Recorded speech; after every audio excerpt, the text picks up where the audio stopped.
Welcome to the African Consciousness Workshop.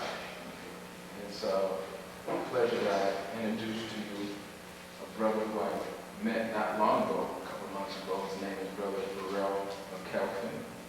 He's a 32-degree Mason in Prince Hall. And I want to really get your minds to really think very, very closely to the ideas and the concepts and the symbols that this brother is going to share with us. First of all, I'd like to read his biography. Brother Burrell is 28 years old, youngest of two siblings. His education, in 1988, he graduated from Herman Carroll High School. He attended Ball State College of that year and ended up receiving his bachelor's degree in psychology from the University of Southern Mississippi. Vocation, employed at Betty Delavan Community Center as a mentor and provides academic assistance to students ranging from 2nd to 9th grade. Civic activities. He's a member of the Association for the Study of Classical African Civilizations, currently writing a book entitled African Enigma. As I said before, he's a member of the Prince Hall Psi fraternity. He's 32 degrees. I introduce you to Brother Burrell McKelphin.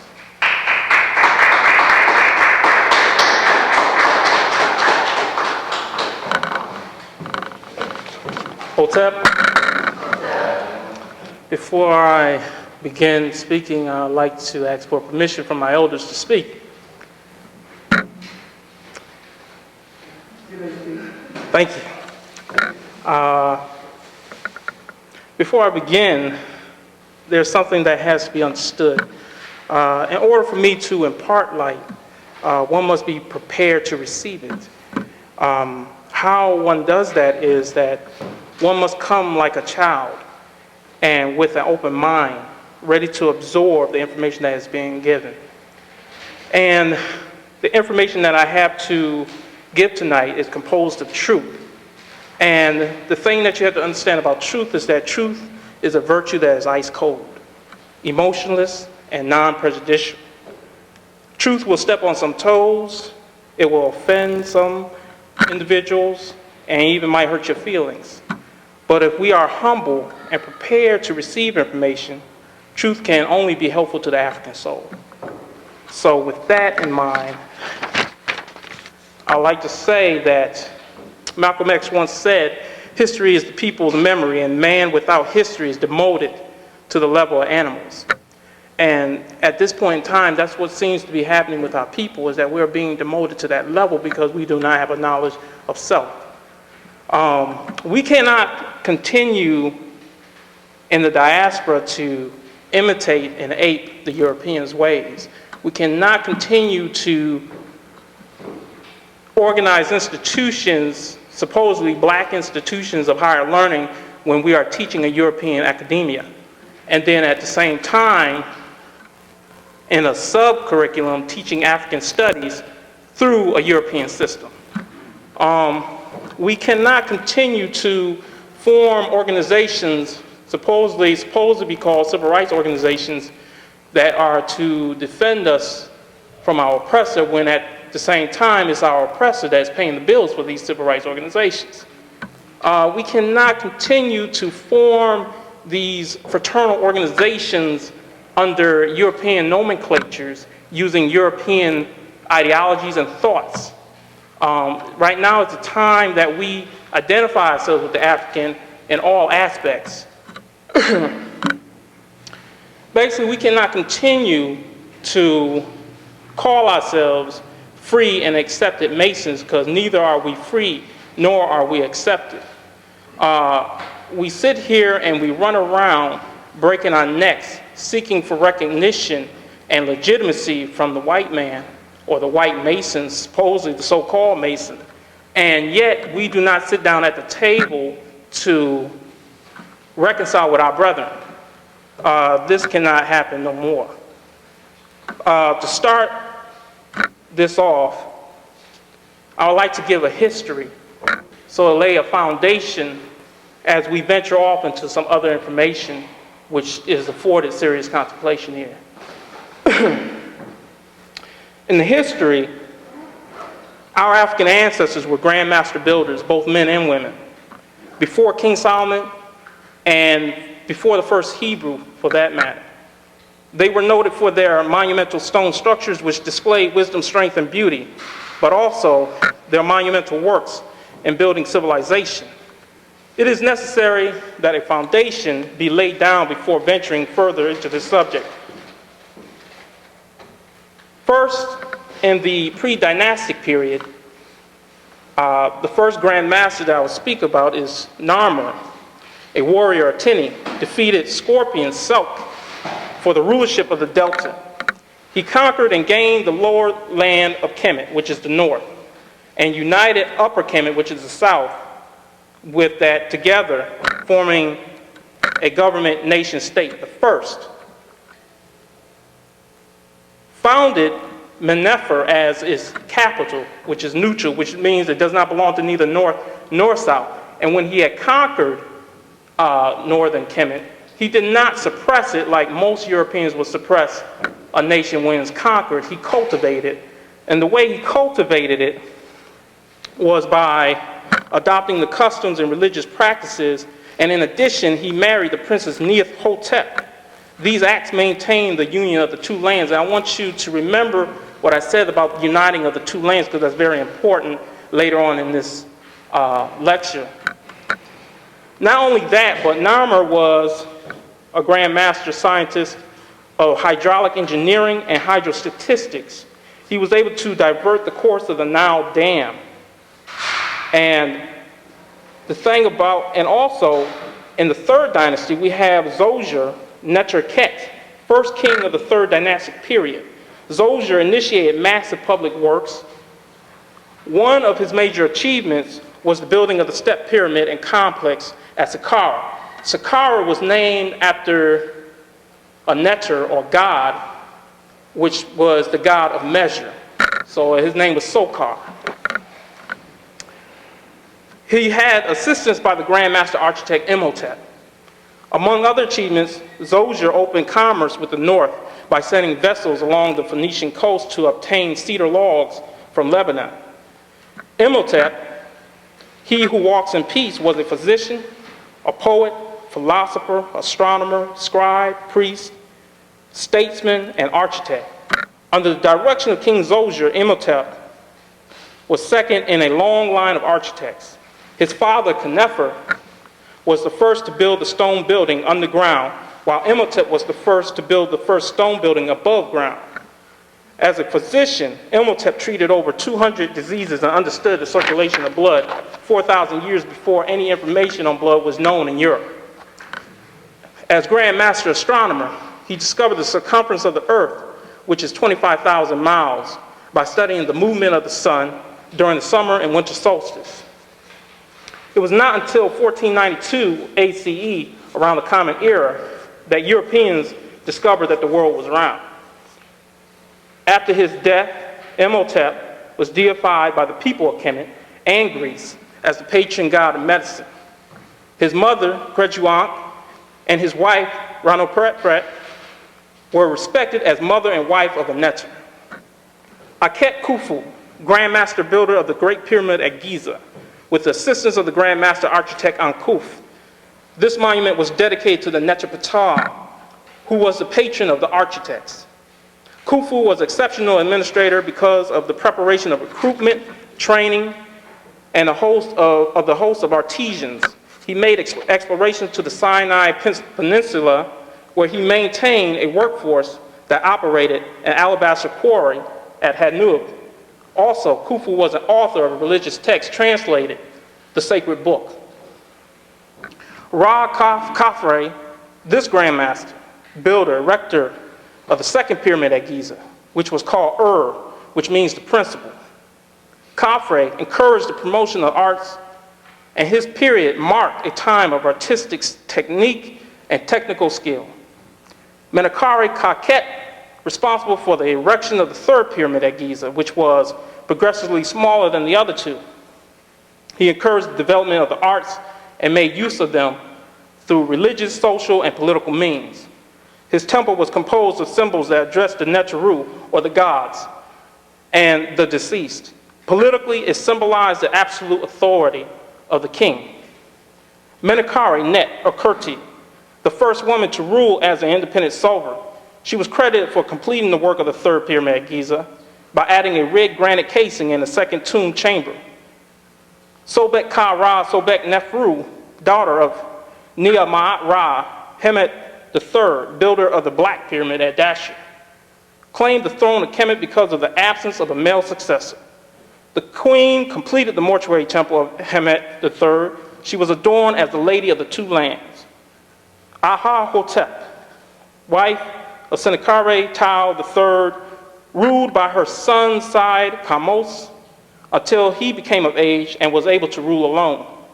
Ahotep rallied the troops up for battle after her husband's death, and her son Amos succeeded by defeating the Hyksos and liberating Kemet. He then awarded his mother with his battle axe, and she was also awarded the Neb F, or the Golden Fly Award, which is an award that is given to the soldiers who was most valorous in battle. The fly is an insect who has the character of being persistent in the face of opposition. She continued to participate after her son became king by tending to the internal affairs of the government. In the African mystery school systems of thought, the Masonic principles were initiated through this system in Kemet. Its mark was made 4100 BCE by Imhotep and the erection of the step pyramid at Saqqara. His monument symbolized the spiritual achievement made by the people of the Nile Valley. Like Imhotep and all before him were taught the knowledge of the cosmos.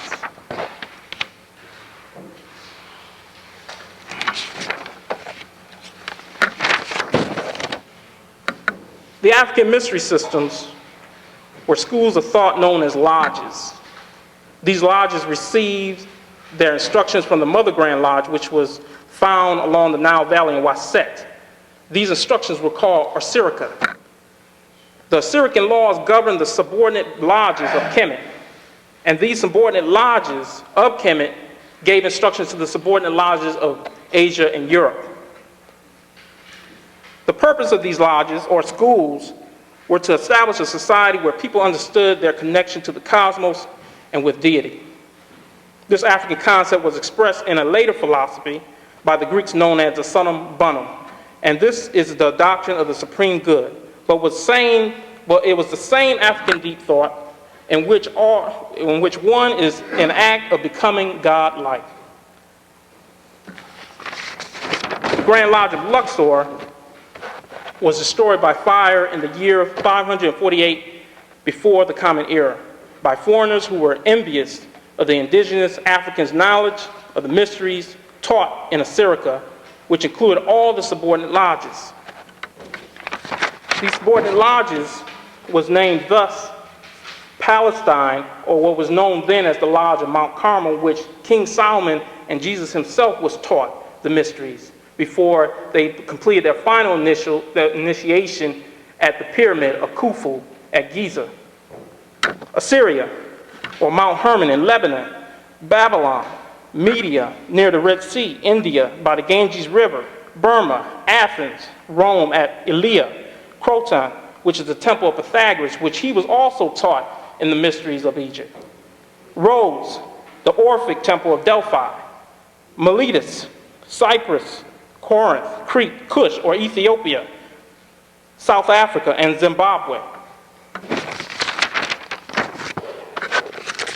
The Temple of Karnak was built a half a mile from the Grand Lodge, separated by a double row of sphinxes.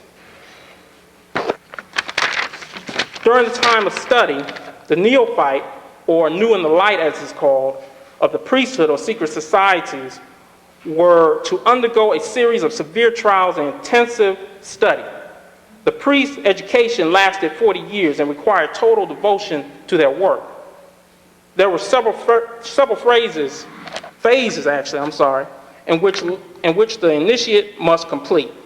The first phase of the curriculum dealt with the Memphite theology, which included 4 major areas.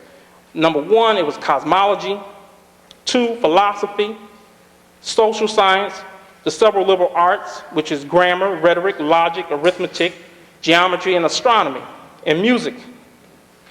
The second phase was applied science, which included several areas conducting geographical measurements, commerce and trade, spiritual cleansing through the several liberal arts. The third phase of the priesthood is making proficiency in the 42 books of Jehudi, and making proficiency of the Metanetra, or the divine speech, also known as the hieroglyphs by the Greeks. The subjects that were included were mathematics, alchemy, and astrology. The priests of this stage were known as masters of the mysteries. The African mysteries also was encompassed by 7 stages or 7 degrees. These degrees were Pastor Force, which was the stage where you must be versed in the physical sciences, medicine, and philosophy. Second stage, or second degree, Neochorus, was versed in the geometry and architecture, understanding the secrets of the stone constructions of the pyramid and the obelisk, or the Tinkanus, which is the correct terminology, the Kemetic term for the obelisk. Obelisk was by the Greeks, but Tinkanu was by Kemet. Melanophorus was versed in the death and immortality rights of the soul, or the mysteries of Osiris or Asar. Christophorus, intellectual achievement in government and law, politics and economics. Balhait, versed in natural sciences and chemistry. By the way, chemistry is derived from the word chemet. And actually is derived from alchemy, and alchemy is derived from chemet. Astronomos, mathematics instructions. And the last of the 7th degree, propheta, prophet, priest, or that stage of being God-like. The characteristics of Western Freemasonry uses the same structure or rites of passage as did the initiates of the priesthood, which were known as the sacred virtues of 10. They were mastered by the initiates, whereby one must control his thoughts, control of action, devotion of purpose, faith in the master's ability to teach the truth, faith in one's ability to assimilate truth, faith in oneself to wield the truth, freedom from resentment under wrong, freedom from resentment under prosecution, ability to distinguish right from wrong, ability to distinguish the real from the unreal. These 10 virtues were the precursors to Plato's cardinal virtues, which was fortitude, prudence, temperance, and justice, which actually was symbolic of the canopic jars, or the 4 children of Horus, which the organs were placed within these jars, when at the time it was in the pyramids where the Masonic duty was performed, where they prepared the dead by removing the organs. Their living environment was structured to develop symbolic meaning, including clothing and the manner in which they are worn, names given to the initiates, and immersed in multi-levels of meanings. Dr. Asa G. Hilliard describes the educational process, a rebirth through a series of personal and social transformations.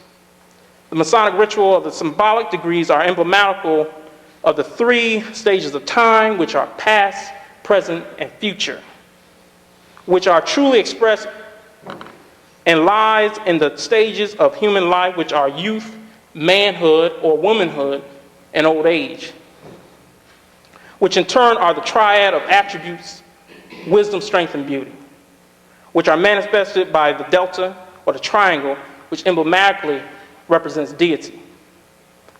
Symbolism.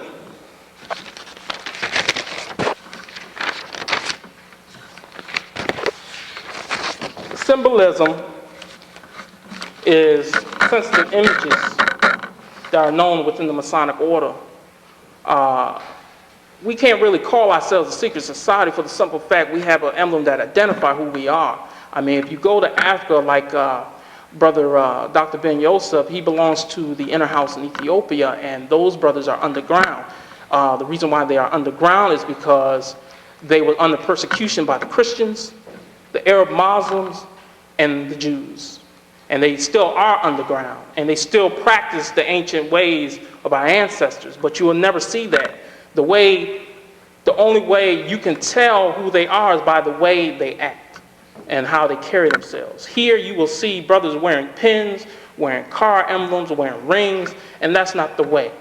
Because as you wear these things, it's a burden on you, because now you have the responsibility of holding up to those particular standards, and as you can see, many times that's not the case. One of the particular symbols which are applicable in the African community is the mosaic pavement. The mosaic pavement is depicted as a checkerboard, which constitutes the ground floor of King Solomon's temple. This floor is emblematic of the mixed emotions within man. And as you go across this floor to the place which is known as the Holies of Holies, which you won't find in the Temple of Solomon, but you will find in the Temple of Ramses II. And when you walk across this floor, you unconsciously step upon these squares, which is colored black and white. But what's more concerning is that when you step upon the black square, when you step upon this black square of misfortune, when you in this particular part in your life, how do you deal with it? Do you dwell in the negative aspect of it, or do you collect your thoughts and control your thoughts and change the direction from a negative to a positive? And as we look in the African community, we see a lot of negativity. We see a lot of things that's going on that's not proper. And at the same time, we have to be in control of our thoughts and our actions, as same as our ancestors have, in which they was taught through the mystery systems to change their thoughts and actions. And you'll see the same mosaic pavement within the center of the throne of Asar, and it's depicted among the hieroglyphs in the temple. And along with that, you'll see him carrying the crook and the flail. This is also part of the Masonic symbols, which is really not known among Masons today, but is part of the ancient craft. And the thing about the crook and the flail is that, like the crook, as you gather your flock, you bring them in, you collect them, and you collect your thoughts. The flail you use when you discipline, you bring them to gear them in a certain direction, and that's what you do with your thoughts. The flail is emblematical of you disciplining your thoughts, putting them in the proper direction, so that you may overcome that black square to be able to get to that white square and reach your goal that you are trying to achieve. Another particular Masonic emblem, which is very significant, is that of the square and compass. The square and compass has been significant for a long time in antiquity. The square and compass has been represented in other manners, as well as Hieromarket. Hieromarket, as you see, is composed of man and animal. And when you look at it, you'll see that man symbolizes that divine over that animalistic behavior of man. And that is what you want, is to take control of that physical entity so that spiritual entity can perpetuate. And same thing with the square and compass. The square and compass is the same thing. The square is to square your actions or control your thoughts.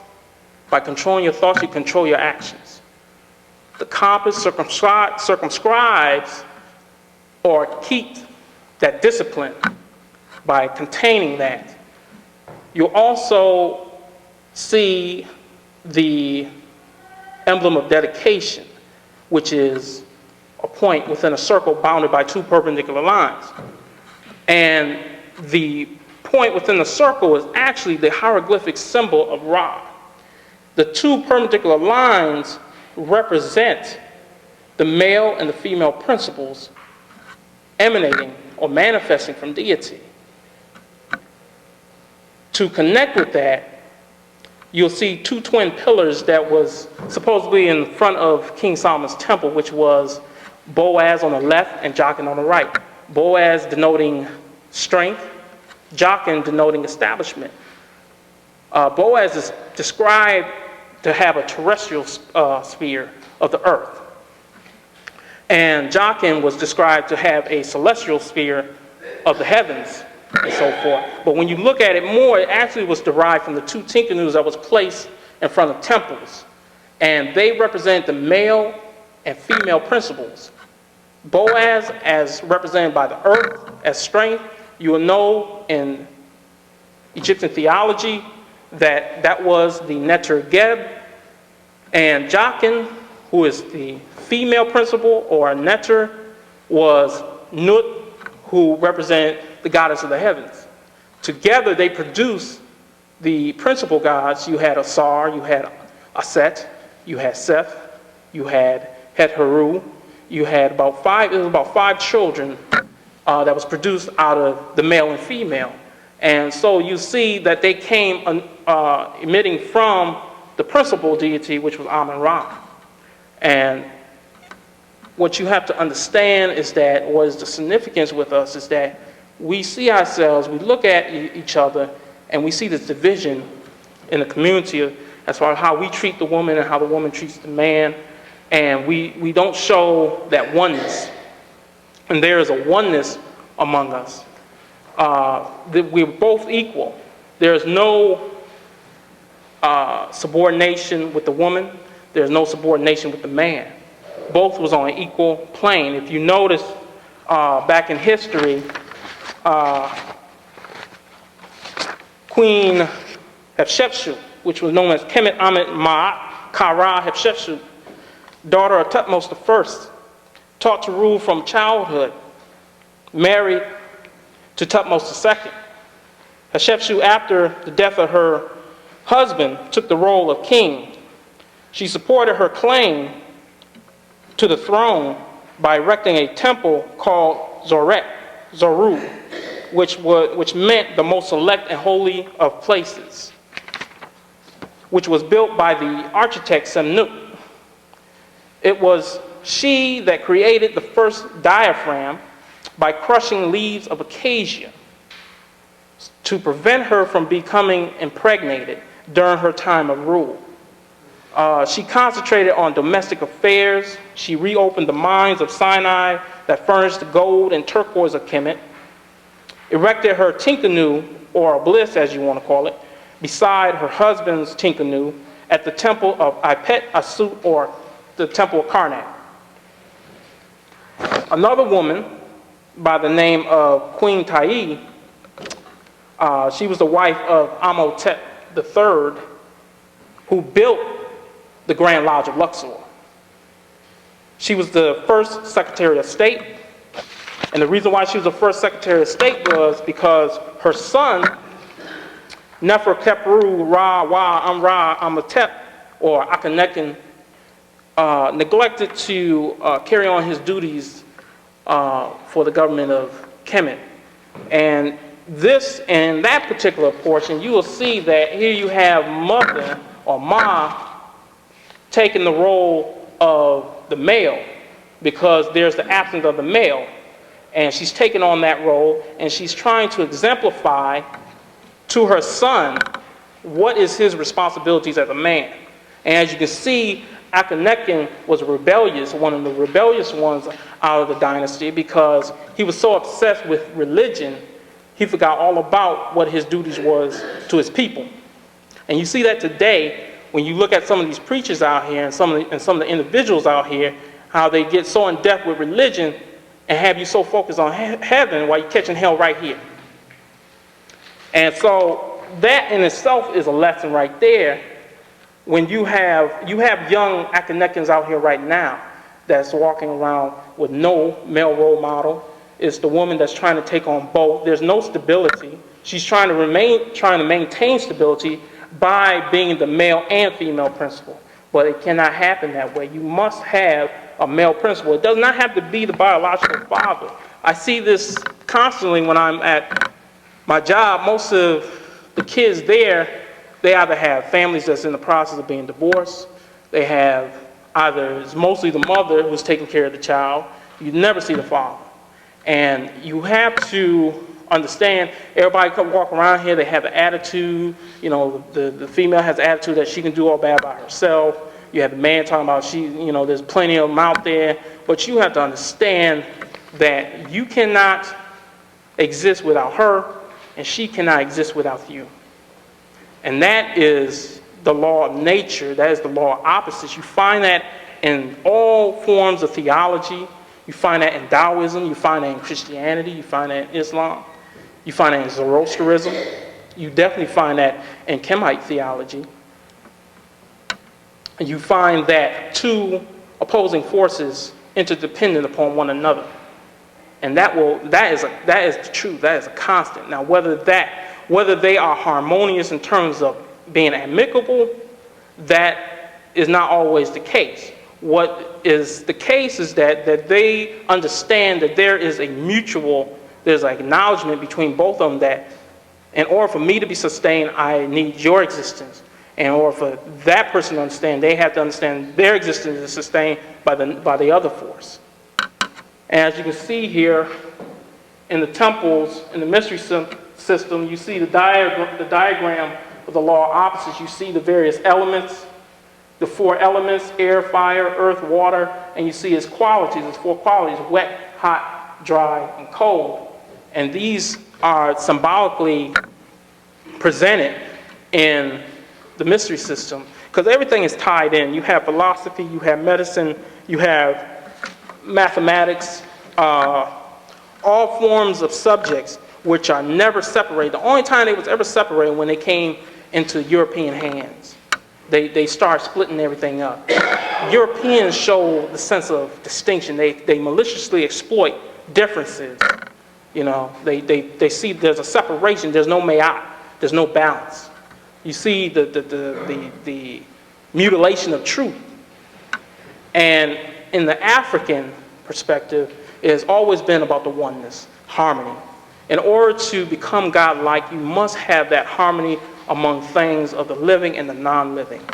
The trees, which are living, the creatures, the insects, because the insects teach an important lesson. You have the beehive, which is revered by Masons as an emblem of industry. And the thing is, they teach us industry. They teach us about production. They teach about being productive and producing things for your fellow man. And here we are on an annual basis producing $582 billion a year. However, that $582 billion a year do not even come back into the black community. It goes out. And so therefore, it doesn't constitute productivity. It constitutes you as being idle. Because here, you're becoming a hoarder. You're consuming more than you're producing. And see, that's what the European teaches everyone, that you are that burden, that you are more of a consumer. And they'll play on that.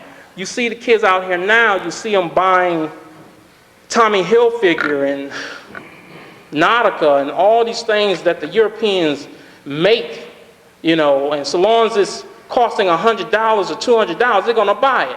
But if it costed them $20, if it was something on sale and it was still a good quality, they're not going to buy it because the more it is, the better they think it's going to be. You know, you see the kids buying $200, $300 basketball sneakers. You know, ain't none of that money coming back here. None of that money. And so, and the thing is, when you are idle, you are like a man or a woman buried alive. And the thing is, when you do not serve a purpose for your fellow Africans, in your community, your fellow creatures, and God, you're better off dead. See what I'm saying? You're taking up space. You're not doing nothing. You're non-productive. And that's what we need to change in our community, is that we need to become more producers instead of consumers.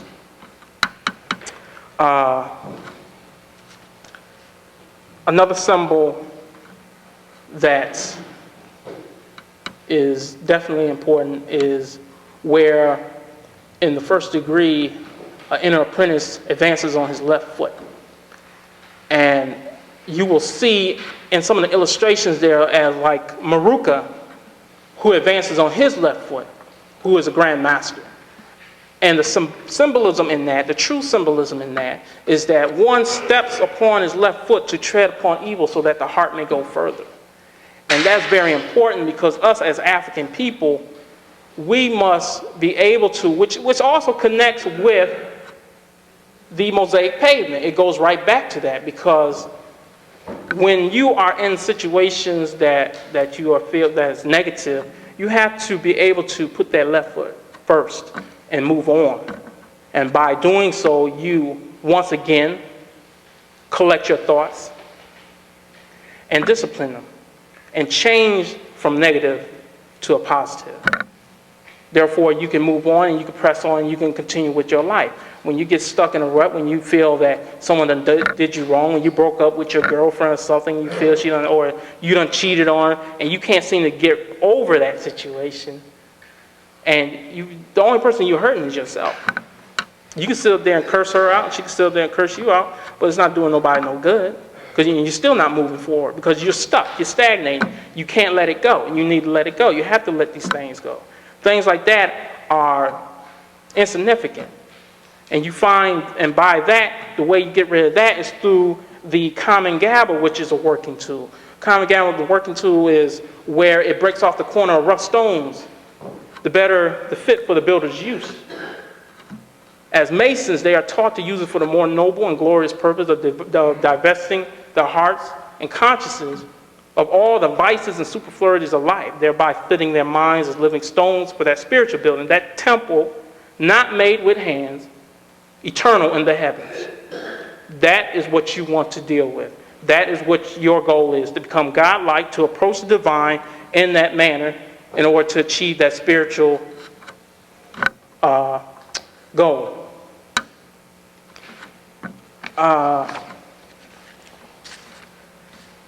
Other symbols like the 24-inch gauge, you will see, which is basically a hieroglyphic symbol. It's the phonetic sound of Ma'at.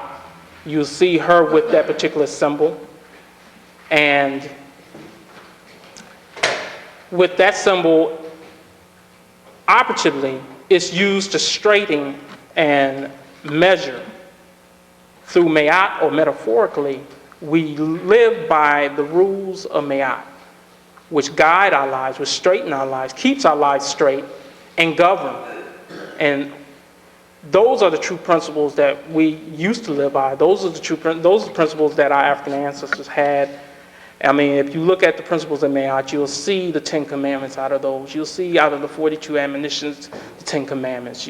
Those things came out of there. You look at Psalms 103, which were basically plagiarized by the Hebrews 800 years later, which the Pharaoh Akhenaten wrote the Hymn of Aton. And if you look at the Hymn of Aton and you look at Psalms 103, you'll see the similarities in both of the scriptures.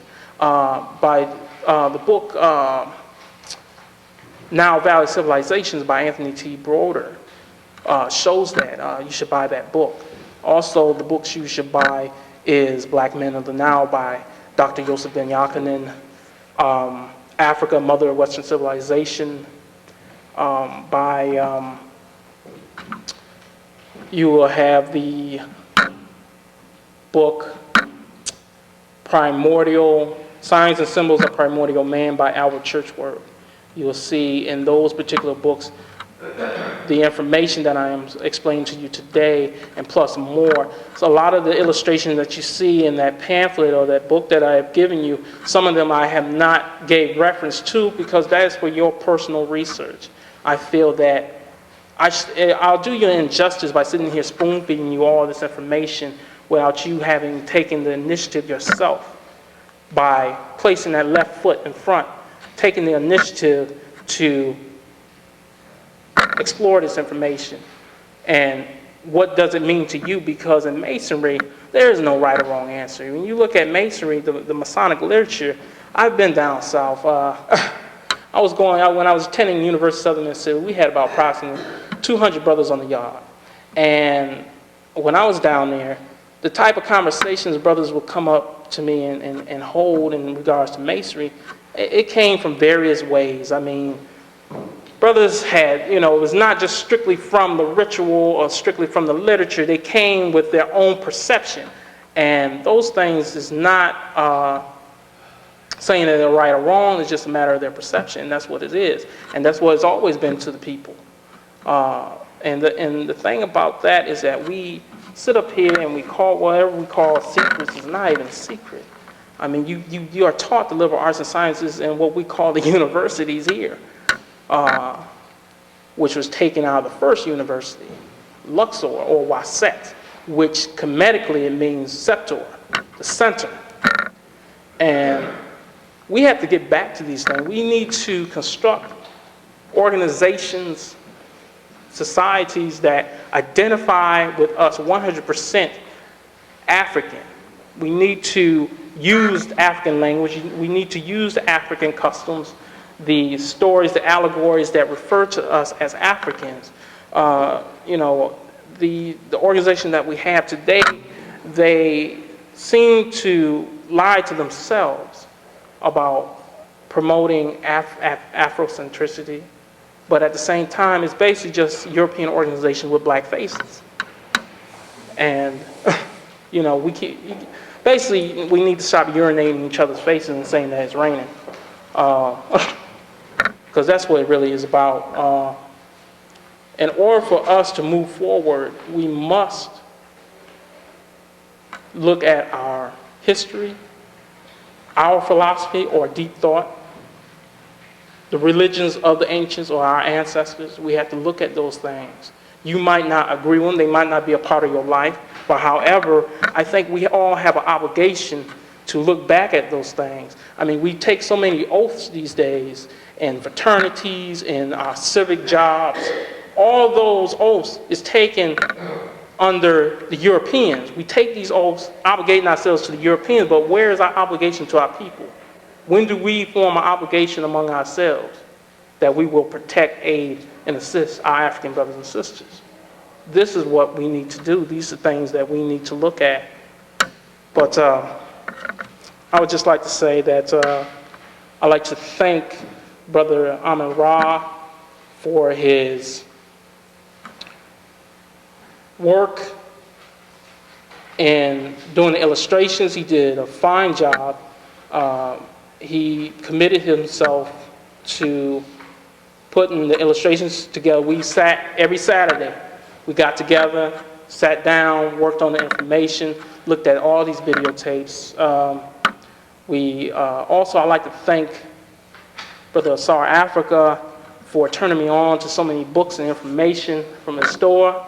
I was pretty much living in his store. Also, I mean, this brother here, I'm going to tell y'all something. This brother here exemplifies African manhood, and he does a lot for the community, and a lot for the community. He's very active in the political situation, and true political. I mean, he's not about playing games and sitting up there compromising. He's a non-compromising individual, and that's the type of brothers we need right now. We don't need brothers that's going to sell some of us out just to, get that little crumb. And that's what's been going on these days. We have too many house Negroes right now. We need to get rid of them, We gotta, and it's not going to be from that brother that stands out in the crowd, that's the one with the spotlight on. It's going to be brothers like us that's sitting here now, the brothers that everybody don't know their names, and those things. And I suggest that y'all go to this brother's bookstore, because that's where you're going to get these books from. You talk to him, you call him, you see the phone number, you see either talk to him or Sister Vera Martin, I'm sorry. But, you talk to him, get some information, get some light, get some understanding, because that's very important. Get some truth, I mean, here we are, we reflect, we have emblems, we employ emblems reflecting Africa, and on the same token, superimposed upon that is a Europeanized ideology. That has to be eradicated. Either, and it's a total lie. I mean, the only way you're going to get rid of that is either change its form or just get rid of it totally. And 9 times out of 10, we're not going to get rid of it. But you think that people will discipline themselves in thought and change the system that they belong to, because that's what's really needed. I just like to thank everyone for coming out tonight and listening and getting some sense of light that I can possibly give to you. How many minutes do I have? I got 30 minutes? Well, I'm going to open it up to Q&A. I'm going to get some Q&A to circle as well. So I just want to say, Hotep, God loves you, and so do I. Thank you.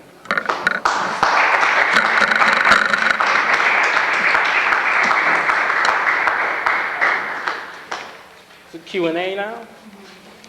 We have any comments, questions? You might want to drink some water. I see. Anybody like, brother? What exactly is Mayat? Pardon me? What exactly is Mayat? Mayat is, well, first of all, Mayat is a nectar. She's the complement of Amen. And she is the principle of truth. She represents, her term means several things. It means truth, justice, reciprocity, righteousness, law, and order. It's a balance, is basically what we're talking about. And you have to have a balance in your life in all aspects, in the physical laws, cosmic laws, laws and spirituality, those type of things. It's a matter of balance. Way of life, exactly. And that's basically what the people of Kemet have lived by, was those principles of Mayat. And it was taught through the systems, the mystery systems of Kemet. And the only reason why they was called mystery systems is because, for the simple fact, at that time, the foreigners or the Greeks at that time didn't understand the concepts and the information. That's why they was known as the mysteries. Anyone else? Don't be shy. May I have permission to speak?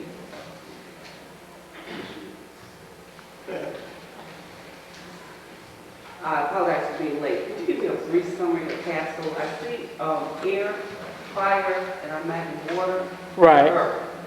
I'm an astrologer, so could you just give me a brief recap? It looks like something.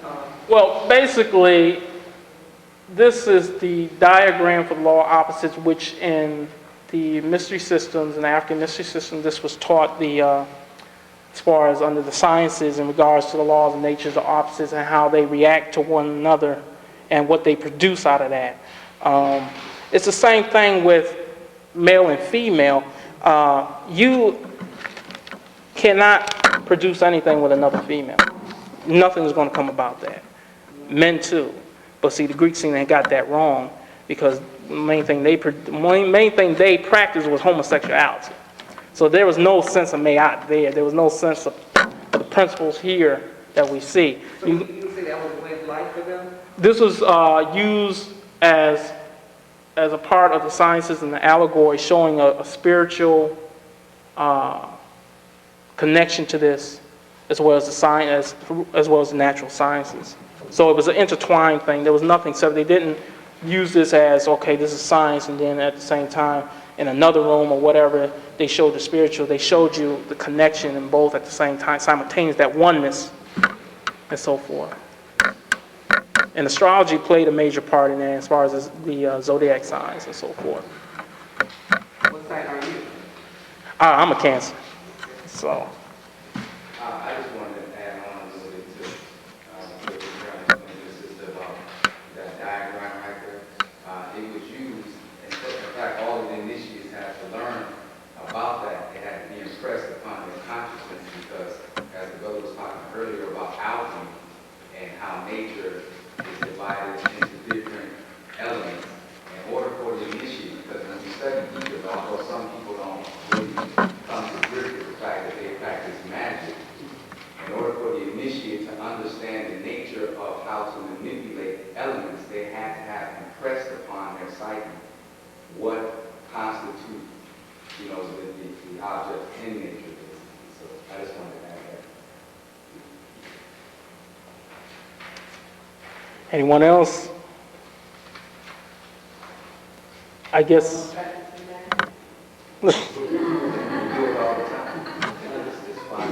I'm gonna get this brother back here, Brother Amaran. What's very significant about this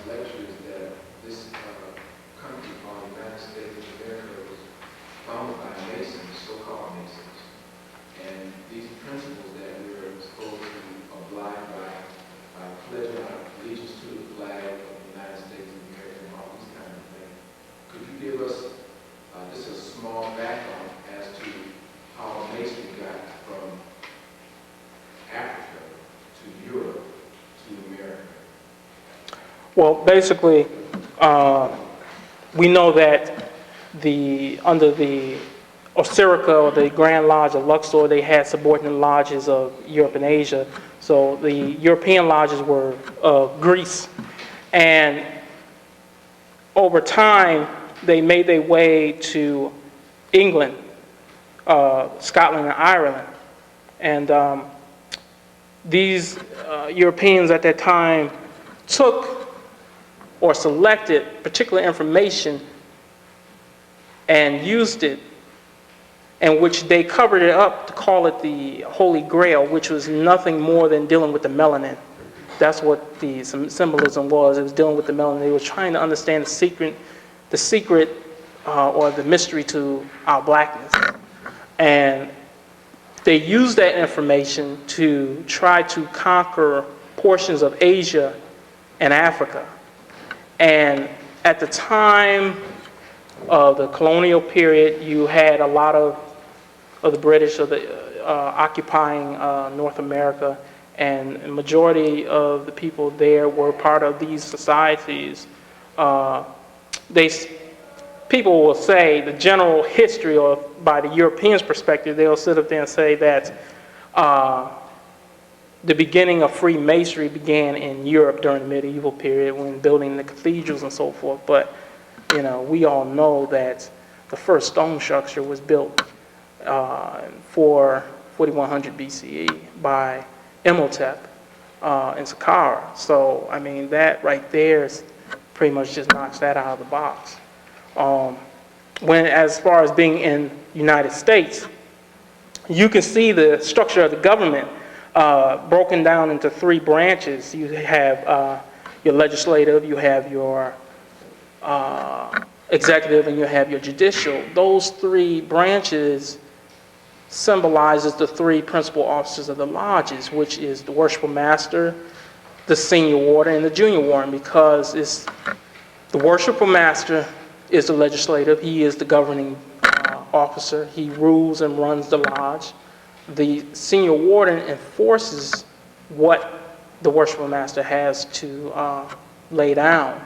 And it's the junior warden that acts as the interpreter. He maintains the conduct, like in law. Through law, you control the conduct of your people in society. The colors of red, white, and blue that was represented in the flag are the same colors that you're seeing in the star known as Ceres, or that star that represents Aset. And that same star is the same star that you'll find used for the Eastern Star. And as that star rises, it changes its colors from red to white and then to blue. And the thing is, what's so funny, and this is what I'm saying as far as the distortion that the Europeans made of our system, is that they placed the women under a subordinate level by making them an extension and not looking at them as a separate entity and being on an equal plane by making auxiliaries. And we all know what auxiliary means. It means under. Like when you take a temperature, you're saying the auxiliary, which is under the arms. So you're making them a subordinate body. And that was through European, because the Eastern Stars was created by the Europeans first, and we, once again, as Africans in the diaspora, we continue to copy off of what they do. And basically that's why, and basically what's going on now, if you look at all these organizations, they're feeding upon themselves. They seriously feeding upon themselves. It's too many of us that sits in our ivory towers or sits on our white horse because we have a title, or brothers choose to give accolades to one another for nothing that they have done. And that has to stop, because that's all European. That's what Europeans do, And to say they've done something which they have done nothing. And in this community, the Black Masons here in this community, to be honest, we have done nothing. We have not met the needs of the masses. None of the fraternal organizations have met the needs of the masses. We think by giving a charity ball or a banquet is doing something, and that's not. The people of our community looking for the basic needs, the essentials, the food, clothing, those type, education. I mean, we had a brother one time, he could not read, but they taught him how to read the ritual. And see, this is what I talk about limitation, how we limit ourselves. Because instead of just teaching him how to read a ritual, why don't you just teach the brother how to read, period? Because that's, this is what we're about as Masons. We're supposed to be about education. We should be able to bring our kids into the temple and teach them about arithmetic, astronomy, geometry, those type of things. But see, we have too many Masons that are not Masons. See, we have them in name only. Of course, they wear the square and compass, but they don't force themselves on that level. Everything to them is symbolic at this time. Everything we do is symbolic. That's why we have so many members or so many people that come to us and not afraid anymore to ask for a petition to join the organization. You asked Brother Dr. Ben about joining his organization, and I trust you, if you would understand the type of trials that they go through to become part of the inner house, I don't think half of us right here will really want to be a part of that. You will see the marks of initiation on his body. We don't have that. Everything's symbolic. The funeral, that's a watered down version of actually preparing the body masonically by removing the organs of the person. That's what we did in Kemet. That was part of our history, our ancestry. And see, we have lost all of that. We imitate the white man. We wear his apron. We wear his jewels. The apron is not square, it's a triangle. The triangle has always been the symbol of deity. The square is the seat or the throne in which Asar sat upon, which at the time when you passed through the hall of judgment, he judged you by the wrong or deeds that you have done. And he does that by sitting on the square. You act upon the square. The square is an emblem of morality. Anyone else? I just wanted to say, I was being facetious about practicing magic, but Brother 107 is something that happens all the time, and that this is very serious information and giving us the idea that you expressed of being able to go from the black square to the white square to be able to gather our thoughts and put them in control our thoughts and actions in itself is magic. And I think that when we hear that word, we sometimes go into that's what I think I can teach us about it. But magic is something that goes on all the time in our waking and sleeping time. So that particular word we may need to put it as a process. The crook and the flail, when we talk about controlling our thoughts, collecting our thoughts, and disciplining our thoughts, you'll see that in the King James Version of the Bible where he says, thy rod and thy staff comfort me. If you substitute those words and say thy thought and thy discipline comfort me, that's all allegory when you talk about the rod and staff. What can the rod and staff do for you as far as comfort you? You have to distinguish between the real and the unreal. That was one of the lessons that you had to master during the system, the mystery systems and the initiation, to understand what was allegory, what was symbolic, and what was the actual intent. You had to understand those things. You had to be able to interpret those things. And Masonry is so much veiled. I mean, I can take one emblem and make it into a monthly dissertation. We can just talk about it for days to come. And I mean, and in this particular lecture, I knew I wasn't able to go over a great deal of things with you. What you have there is crumbs, really. But if you're hungry enough, you'll eat those crumbs and you'll ask for more, because that's what it's really about, is for craving for light. First, I want to thank you for speaking, Brother Burrell. My question is, trying to get it together. Remember, we was at a study group once on Sunday, right? Mm-hmm. We was talking about the guy that was teaching us, was telling about the original man and the original woman and how they came about, and the Adam and Eve stuff was a bunch of bull, right? Mm-hmm. And he was talking about matter and atoms and all that type of stuff. You know, I want you to expound on that. Well, like everybody else, I'm still doing my research. I mean, I obtained many degrees in the Masonic order. However, it's like, you know, these degrees, I mean, it's so much information in just one degree alone. The first degree, I mean, you can spend years in, okay? I mean, so basically I made a rapid progression through these degrees, and the information that you're talking about is expressed in some of the higher degrees, and that I'm still working on myself. So I'm gonna tell you right now, like Socrates said, I know nothing. So, you know, I'm still craving, I'm still doing my research as well. My book, so far I've completed 2 chapters, one dealing with the ancient grand masters of Kemet. The second chapter is dealing with In the Name of God, in which we deal with the theology, the spirituality of things, and how they are related within the degrees of the Masonic order. And most of that information you'll find in the higher degrees, which I will be coming back hopefully and giving another lecture regarding those other degrees and this information. So, okay. That 15 minutes, y'all want to go into the circle? I mean, okay.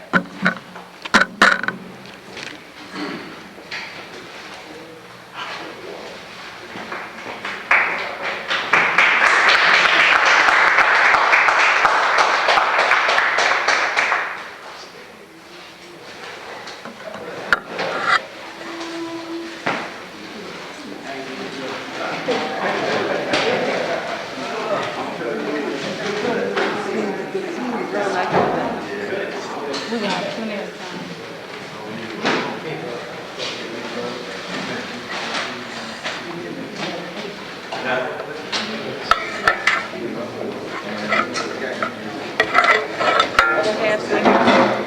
Yeah, he had to leave early. He came. He'll be at, if we go to Gigi's, he'll be there.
out the white people, they're not going to arrest them like that. They're not going to put that on the record, so they're going to let them slide. If you, they're going to arrest you quick. And you look at the building, the prisons and so forth that they're building now, not for you, but for your 7-year-old, your 3-year-old, or later and stuff. So you see this whole conspiracy, so a lot of things involved deal with that. And that all took place at the beginning of the construction of the Declaration of Independence. Because if you look at it, at the same time while they were saying all men are created equal, you was walking down towards the White House, which was the biggest auction block in terms of selling slaves. So, I mean, you see the hypocrisy, you see the contradicting and stuff. So you know, as far as what we call the cesspool United States, you'll see that we was not in the agenda. Okay, and you can read like books like Joel Cochran when he talks about the tribes, and you can see that we're one of those tribes that's not included because we don't have no sense of identity to our own culture. See, success does come from understanding who you are, and if you have an understanding of who you are, then you can move on and move further in life. But being that we're so mixed up sitting here, I mean, we have people talking about, well, I'm Jamaican, I'm Caribbean, I'm West Indian, and stuff, but you have nobody saying that there's no center, and the center is Africa. I mean, I've heard some students from UB, African students from UB, calling the Africans here in the diaspora cotton pickers, you know, that we're not true Africans. But see, you have to let that go. You have to put that left foot forward and look at them as being miseducated just like you. You know, letting the water, you know, if you're going to let the water separate you, I mean, you know, that type of stuff. So you have to let that go. You have to dismiss that and move on, you know. I mean, H.G. Hilliard talked about it. He talked about how Africans, even with the marks of initiation on their face, forgot about the symbolism and the significance of what they went through and so forth. So it doesn't matter. I mean, colonialism, civil rights movement, it's all the same. Same people that was dogging us, same methods, same everything. So, you know, you have to remember, you have to keep that oneness. That's what it's about. That's what psychology supposedly is supposed to teach, is oneness and everything. If you look at the original word, psych, which in Greek means soul, but it's also derived from the Kemetic word saku, which means an illumination of the eye of the soul. So that's what we have to look at. We have to restore the African soul.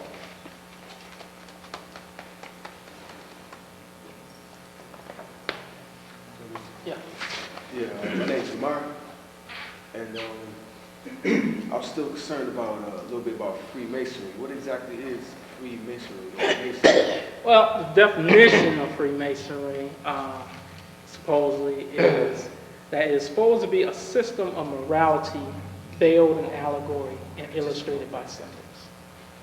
Allegories are, as you know, stories within stories. Like in the Bible, you know, Jesus taught parables, which is allegory. He taught a lesson through symbolism. He used images to teach his lessons, and that's what it's supposed to be made of. And they use the elements of stone structure, like the working tools, like the common gavel, the 24-inch gauge, the square, the plumb, the level, to teach about certain moral principles.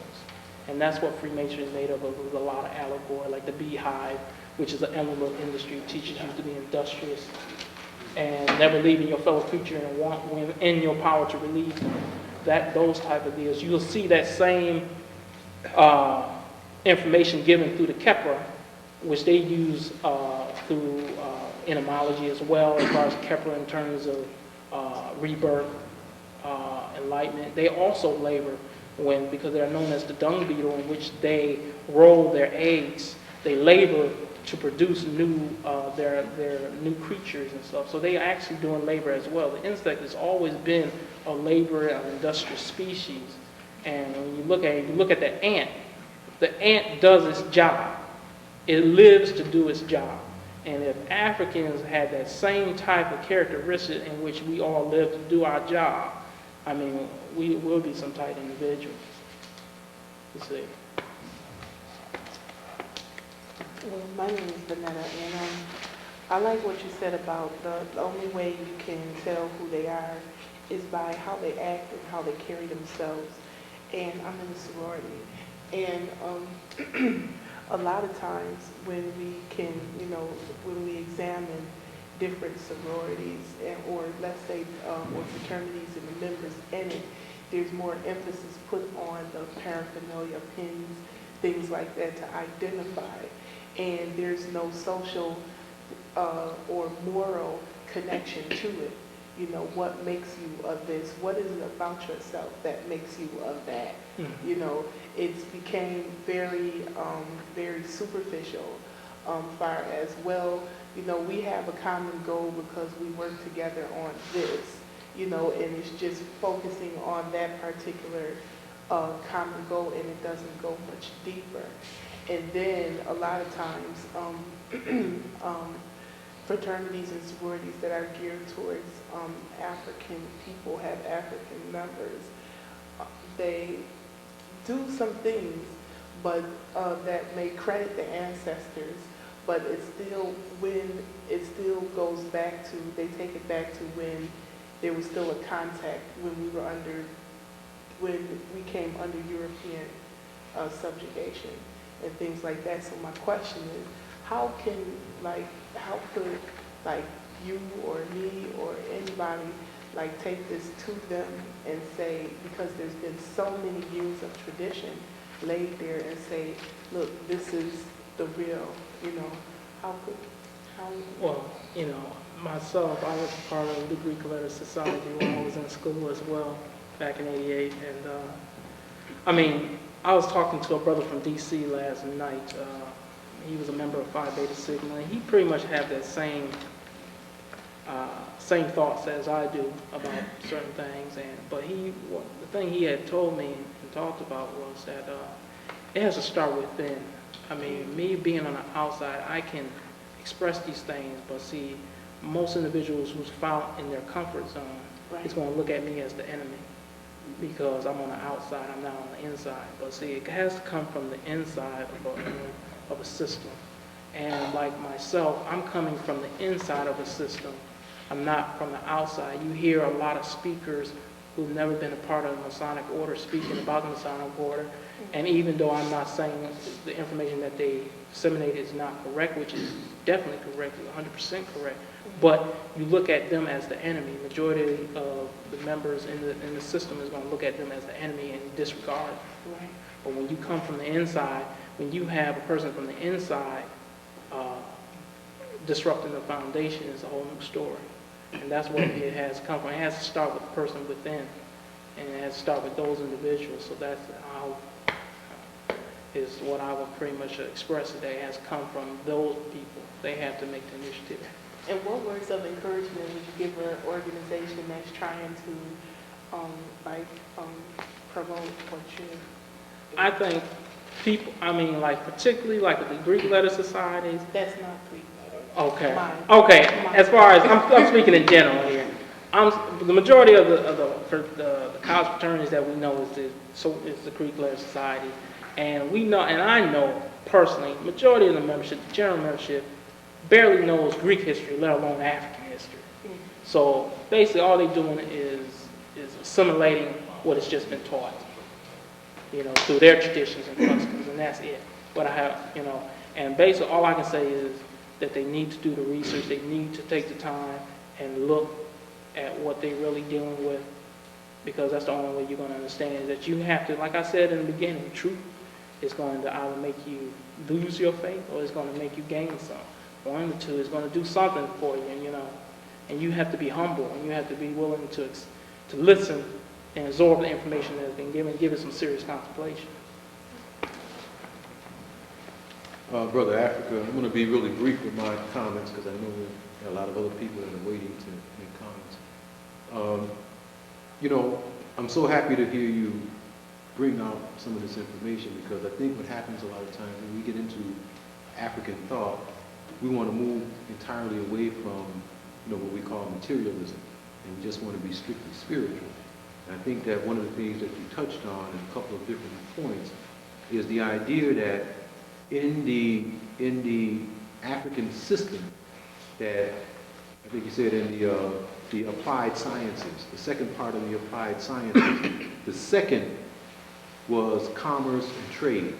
And when you talk about the 7 degrees, the 4th degree was politics and economics. So it's important for us to realize, I think, that when we talk about politics and economics, when we talk about commerce and trade, that we're not being anti-African, that we're being very much African, that we are the ones that created these concepts. We're the ones that went into the world and began to trade with others. So I'll just leave it at that. Brother Africa, I like to get a rapid response, and this gentleman spoke. I'm going to be very brief. Let us assume that we had an emergency today. Maybe the Ku Klux Klan or somebody invaded the community and wanted to kill us. Are we prepared, or are we knowledgeable enough to defend ourselves, in your opinion? That was very kind. That's a good question. It's a good question. Tell you the truth, I really don't know. I mean, I think when it comes to a group that is trying to, I mean, actually, I'll tell you no, we're not. Because you know why? For the simple fact that we have systems right there, right about now, that infiltrate our communities and is trying to disfranchise us, and at the same time, we do nothing. If you look at the Charter Commission, Revision Committee, they was trying to do the same thing by dissolving the council, and by doing so, you dissolve some of the districts, and you also dissolve your representation. And when we was there, me and Brother Africa and a few other brothers and sisters that was there were more Europeans there than anything else, ready to just say, yeah, get rid of them, do what you got to do, because they don't care. Because majority of the people in Buffalo right now that works in Buffalo don't live in Buffalo. They take the money, they work here, they get paid, and they go. The teachers here that work in these cesspools we call public schools, they there just to get a paycheck. Because when I have these kids come to my program, my after-school program, I'm like, pull out your homework. The first thing they say to me every day, I don't have no homework. So I don't look at them as being dysfunctional. I look at the teacher, the educator, being dysfunctional. And the majority of the educators that's teaching our kids are mostly European that are living out in the suburbs. Yeah, well, that's very, very commendable, that answer. But we came here as Africans, or we were brought here, I put it that way. And we were immediately separated from our clan or our tribes, and we are still today disorientated, out of focus, you see. And as I said, if an invader came in here to destroy us, and we would manage to close the door and discuss our problem, I don't think that all of us would come to a firm conclusion. We're so different. We're not Africans anymore, and we have to face it.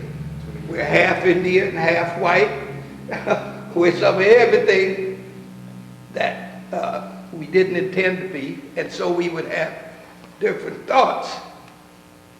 It must be very difficult for a person that has a black father and a white mother to try to discover who and what they are. That must be a terrific undertaking.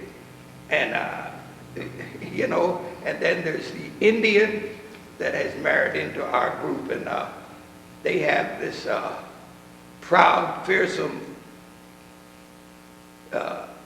I'd rather be dead than be a slave. See?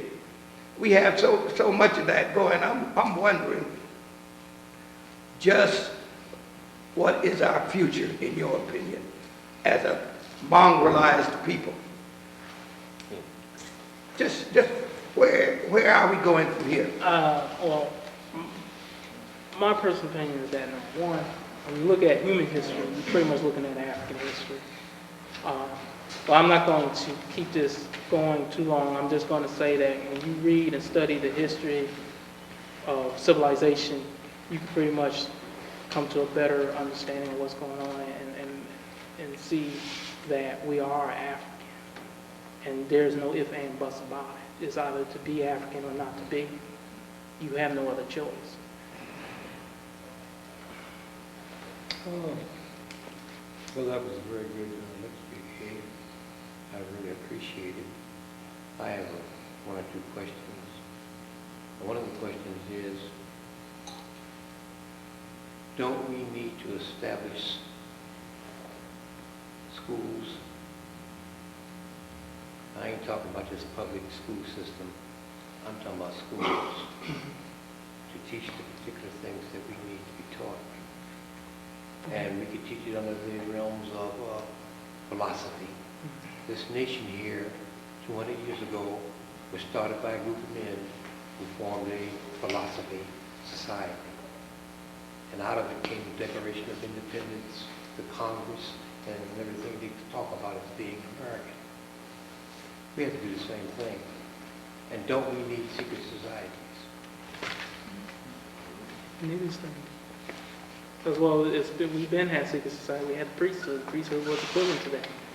You know, we had the lesser mystery and you had the higher mysteries.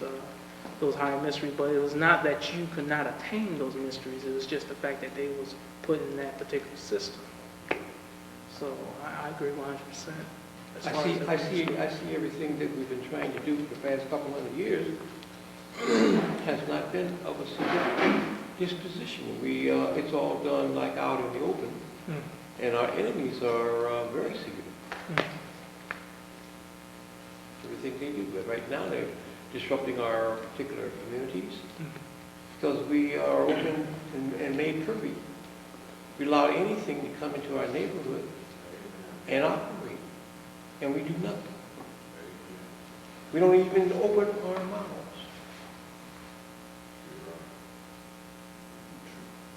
We don't even defend ourselves in an effective manner. Did you say we're still sleeping?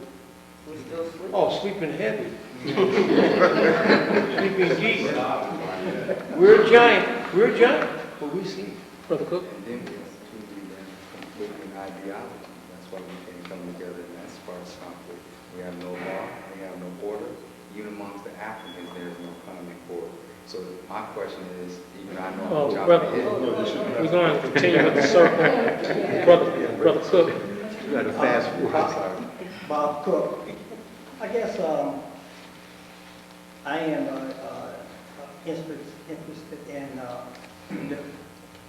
the whole idea that Freemasonry is linked to the Egyptian mystery system.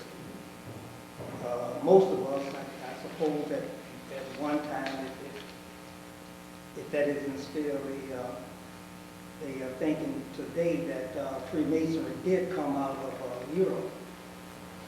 And I guess maybe one of the reasons for that is something that you alluded to about, well, the Knight Templars being around in Egypt at that particular time. And I suppose with them going back and forth to one place and then the other, the idea sort of came down that that's where Freemasonry had its beginnings. One thing I would like to add to this discussion too is that the Greek letter organizations, the black Greek letter organizations, not all of them are founded with Greek letters as Greek letter organizations. Alpha Phi Alpha was founded on the basis of an African organization. In fact, I don't know how to actually explain Alpha Phi Alpha, but that came out of Ethiopia. Those letters were used by Ethiopians and not Greeks.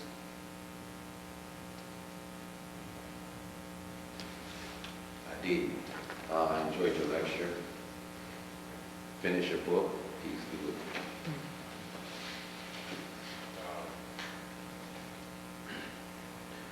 Earlier today on the radio, Patrick had popped out on the thing. I called and discussed the fact that I grew up in Florida.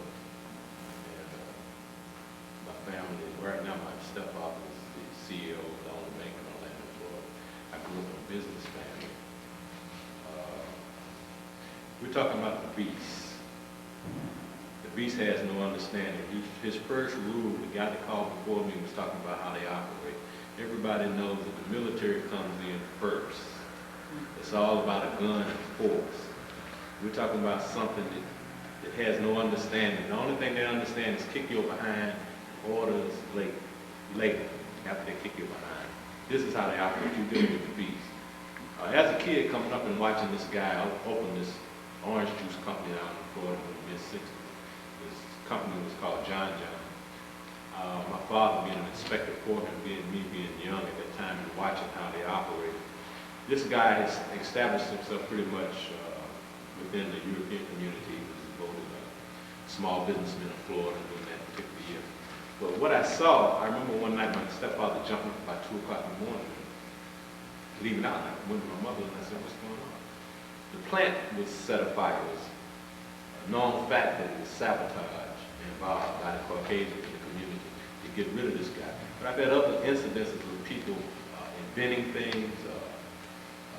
Once they get the patent set, Europeans coming to them in the night and telling them, "Look, that was cute what you did, but it boils down to this. Either you give us this, you gonna come up dead, somebody gonna come up dead." So it's nice to talk all this and express all this.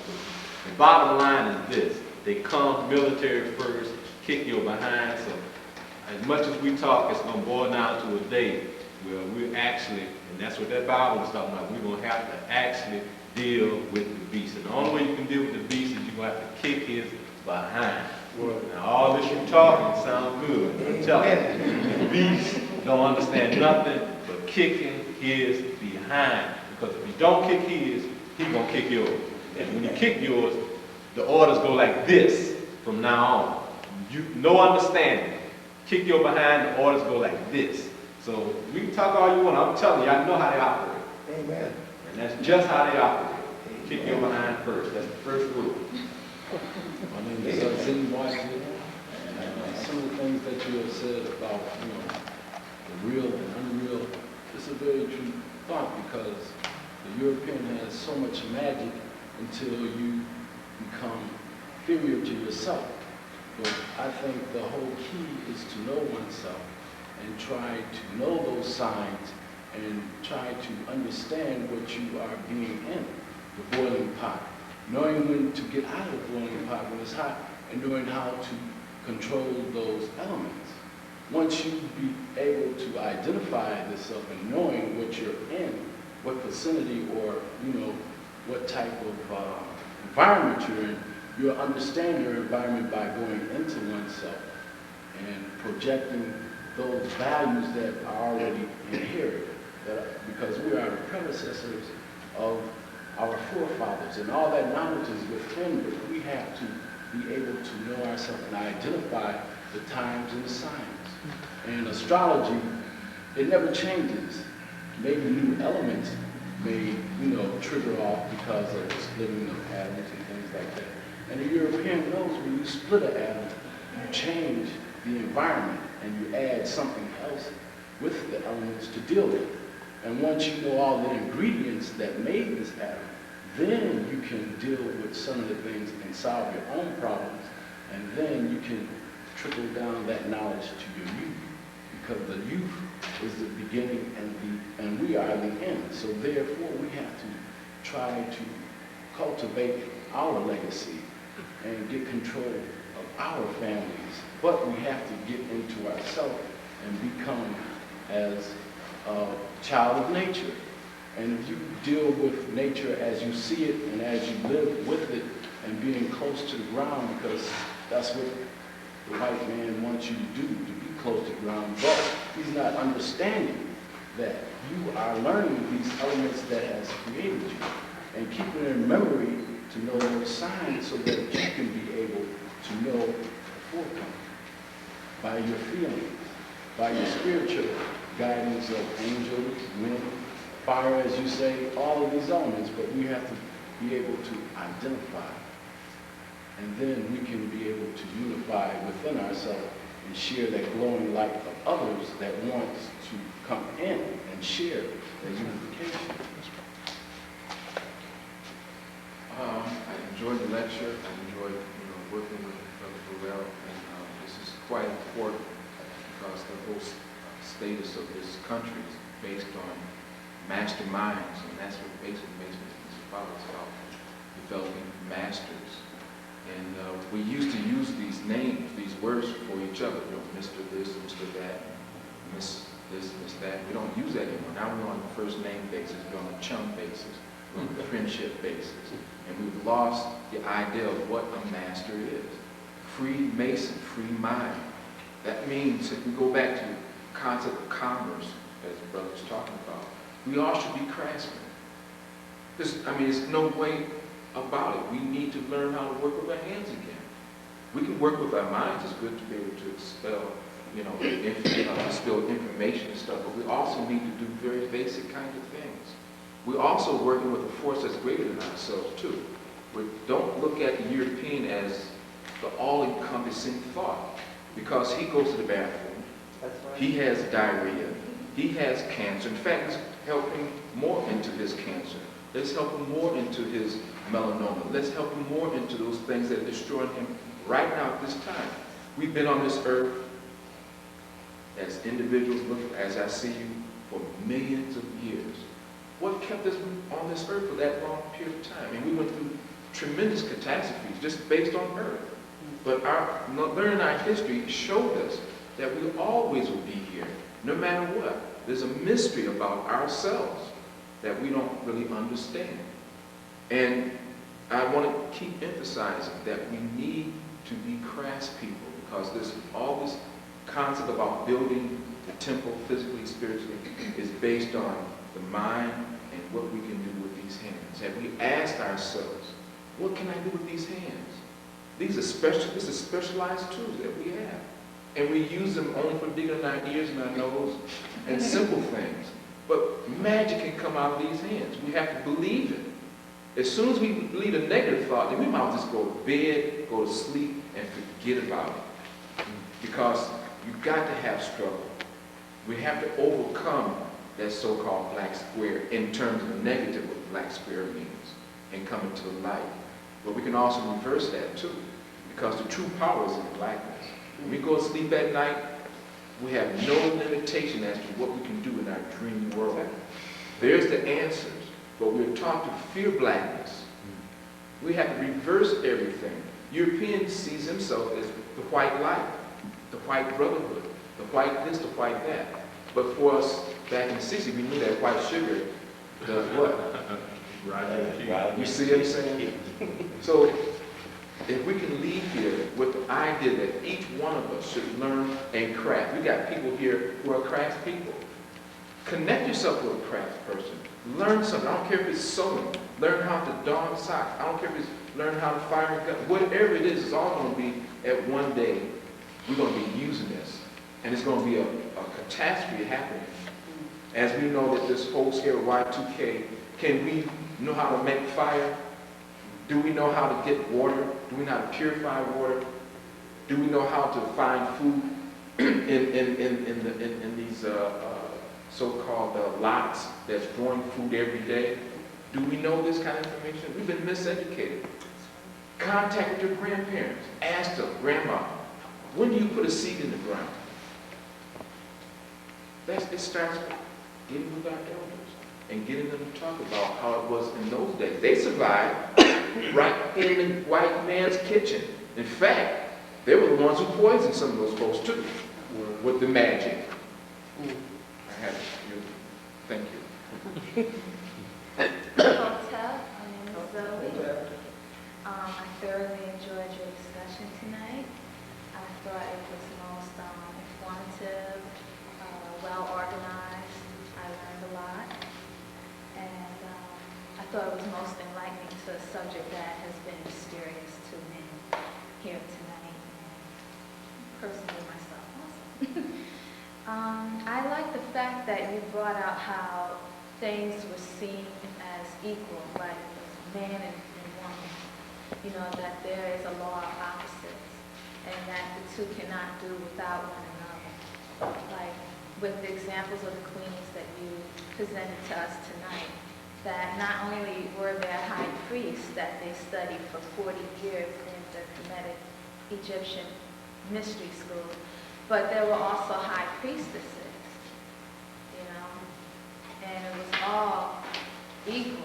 I mean, of course, we all have our own particular roles, okay? But it was all seen as equal. Like if you look at the Eastern Stars, that's considered an auxiliary group to Freemasonry, in which a woman can join. But no, a woman can never become a Mason. You know what I mean? There's something wrong with that. Another point I wanted to make, well, Peace and love, everybody. Peace and love. Mustafa. I came in late, so I wouldn't have much to comment about the lecture, but apparently it was as good as was expected to be. My only comment would be that the time has come when the black man and the black woman must shed the cloaks of fear, and we must now get ready to take a stand. As the great El Hajj Malik Shabazz once said in California in 1962, he said, the time has come when the black man and the black woman must decide upon what we want. And I want us to listen to these words carefully. Decide upon what you want. Go ahead and build it, and then get ready to defend it. And that's as clear as it. To me, it couldn't get any clearer than that. And I'm for that. And I'm just saying that that's how we need to get ready to get ourselves together. Shed the cloak of fear and get ready to stand up as men and women and be counted for who we think we are. For we say a lot about ourselves, and the time will come when that will be called upon. Peace and love.